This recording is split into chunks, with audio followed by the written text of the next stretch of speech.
5 bells. Stand by all stations. Attention, all districts. A 5-alarm fire. 5 bells. Move in immediately. That's it. Let's go! Let's go. Firefighters!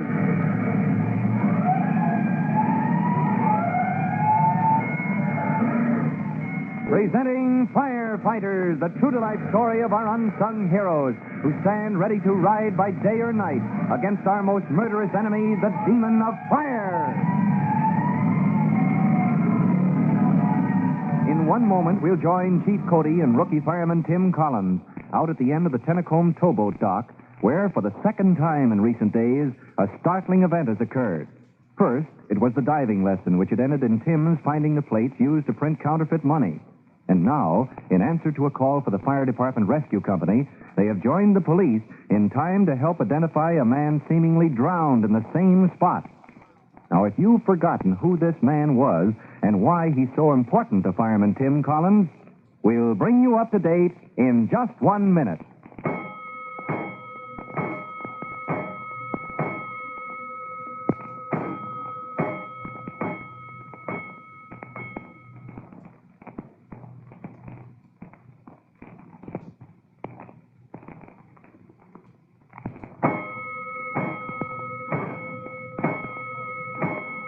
Let's go, firefighters. Let's go to the scene of action just before the big surprise occurred and right after Chief Cody and Tim Collins had found Private Mushnosky of the Fire Department Rescue Company, the man they believe wrongly suspected of having a connection with a counterfeit gang. But that Detective Sergeant McGurk believes no such thing is evident when he says angrily, "So you've shown up at last, Mushnosky. I don't mind telling you you're in a bad spot." Have it your way, Sergeant. I wouldn't be here now if it wasn't for the chief and for Tim. Mush had nothing to do with those counterfeiters, Sergeant. Look, Collins, the police had a tail on his cousin Stanislaus the night he started out to deliver those plates to the plant where they're printing that phony money. Well, what's that got to do with Private Mushnosky, McGirt? Just this, Chief Cody. We never found the plant because this smoke eater's cousin gave us the slip. And we know he threw the plates into the water next to the dock. Where Tim and I found them. Does that automatically make me connected with this? It might. You might have been going to return those plates to your cousin. Now, can you prove you weren't? No. Not unless I find Stanislaus. Fat chance of that. He's taking it on the lam. McGirt, they don't come any fairer or squarer than you. I want you to hear the whole story. I want to, Cody. And I'm sorry he's in your department because it looks bad. Right now, the police launch is docking, and I've got to take a look at the guy they fished out of the water. All right. We'll lend you a hand getting the fellow off and onto the dock. The deck is level with us now, Tim. All right, Chief. I'll hop aboard. I'll lift him off to you. It's too dark to see what we're doing. You on the launch. Turn that searchlight on us, will you? Okay. Now, that's better, Sergeant. Let me give you a hand lifting him off, Tim. All right. Yes, sir. That poor fellow sure looks a goner. Careful now. Yeah. All right. Send him down to the light. Yeah. That's it. Now let's... Wow. How do you like that? Take a look, Mushnosky. Yeah. I am. Hey, what's the matter, Mush? You look like you'd seen a ghost. He has, in a way. He's recognized his cousin Stanislaus. For that matter, so have I. Any pulse? Is he breathing? No, Chief, he isn't. If your man, Private Mushnosky, had any idea his cousin would clear him of suspicion, he can forget it right now. He's dead. Oh, gosh, of all the tough breaks, Mush. Do you two men belong to a rescue company, or don't you? Huh? Oh, holy smoke, the Chief is right, Mush. We're not beaten yet. That's right. What are we thinking of? Artificial respiration, of course, Chief. Leave that to me. I'll get the inhalator from the truck. What are you men up to, Chief Cody? Well, the police and fire departments have been thrown together on this, Sergeant. Little cooperation, huh? Of course, but this man's finished. He's dead. I didn't hear a doctor say that, McGirt. And there may be a spark of life yet. Your launch brought him in. Maybe our equipment can bring him around. Is that the inhalator Collins is bringing out here in that case he's carrying? Yes, sir. That's standard rescue equipment. In that case, Mushnosky, why are you wasting your time on your knees giving your cousin artificial respiration? If he was breathing, the inhalator might be enough, but he isn't, so we'll give him the work. Oh? Don't forget, Sergeant, it's mighty important to me how this comes out. Maybe he won't back up your story even if he lives. Here's the AK shop, Chief. All right, break it out, Tim. You're the senior rescue squad man here, Private Mushnosky. You take over. Thanks, sir. I appreciate that. I've got the carbogen cylinder out, mask, breathing bag. You want to take over, Mush? I'll keep on with the respiration, Tim. Open one cylinder valve. Right. Now the valve between the cylinder and the pressure gauge. Got it. Check. Make sure that gauge is indicating pressure. Okay, turn the pointer on the gauge back to 10. Yes, sir. All set. Attaboy. You ready to inflate the cushion now, Tim? Yep. Then place the rubber mask over his mouth and nose. Where are you going, Chief? Better send the truck back to quarters for the next call. Then I'll check up for myself. And if everything's quiet, I'll have a cup of coffee. Will you join me? Well, I've got to be here if and when the racketeer comes through, Chief. I sort of thought you'd hang around yourself. Tim and his buddy may be on the job several hours from now. It's somewhat later when the fire chief and the sergeant of detectives return to the towboat dock. As they walk out, McGurk says, Those boys of yours from the rescue squad are still working over that mug. You can see them in the glare of the searchlight. I told you they would be.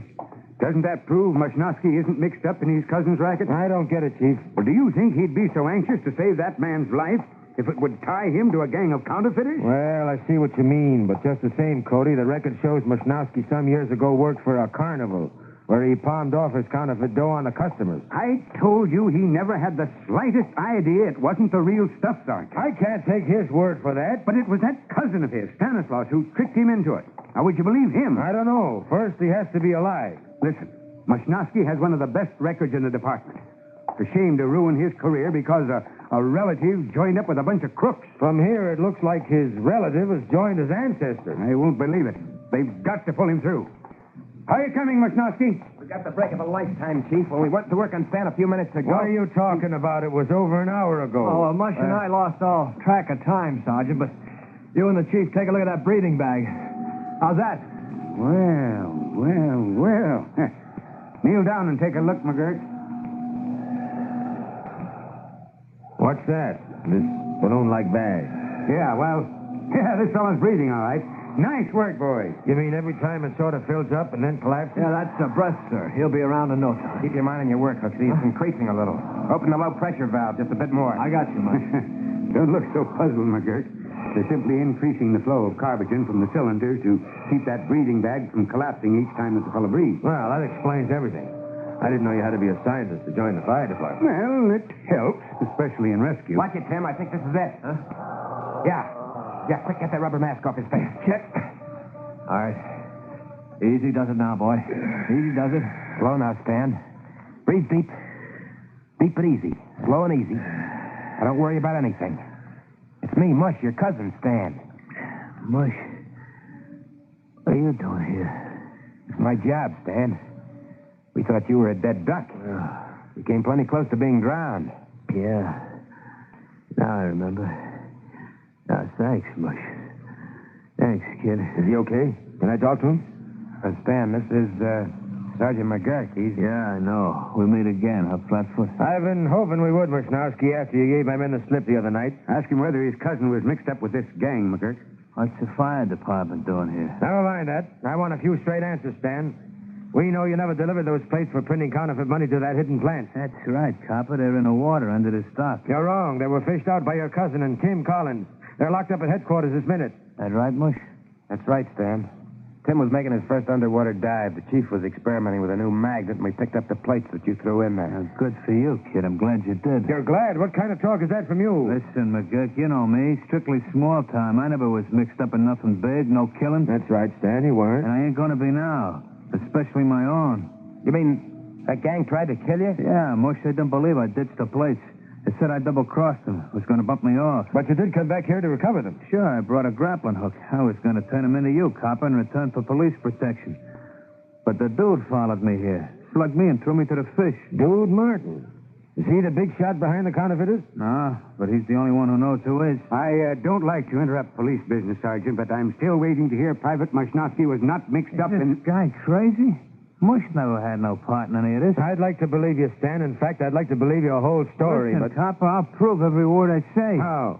I'll tell you what a plan is where they print that phony dough. You make a raid, talk with the dude. It certainly would go a lot easier with you, Stan, if you'd talk, and then I'd know I could believe what you say about Mush here. Only, well, you know what they say about the dude. Oh, yeah. I forgot. Dead men don't talk. Well, that sounds kind of ridiculous to me, Sergeant. This gangster's obviously alive. You know how to conduct a raid. You can capture him, see that he talks. We'll make the raid, Chief, because we have to, but it's bound to fail. For me, because I won't learn who the big shot is. For you, because we still won't know if Stan is telling the truth about his cousin, Private Mishnowski. Oh, but Sergeant, that just doesn't make sense. Yes, it does, Tim. You see, this dude Martin is one man who can't be taken alive. The three men from the fire department look at each other in bewilderment. What is the mystery behind the detective's words? If you want to find out the answer with Chief Cody, rookie fireman Tim Collins, and Private Mishnowski, listen to our next true-to-life episode of The Firefighters. Now, in just a minute, Chief Bob Cody will be back to give you boys and girls your special assignment. But first, a message.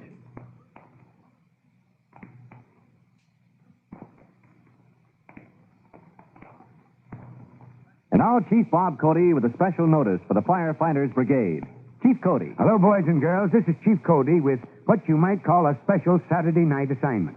Of course, I'm only joking, but I put it that way because it has to do with taking a bath. If you want to avoid danger of shock, never touch a metal electric switch, outlet, or appliance while you're in that bath water. That's a warning that may save the rescue company a trip to your house. So don't forget. Well, that's all for now.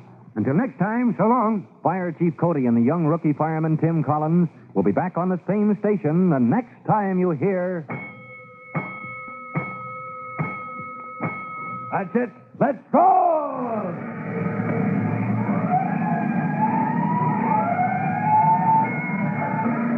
Let's go! Firefighters! Firefighters is a copyrighted feature of William F. Holland Productions.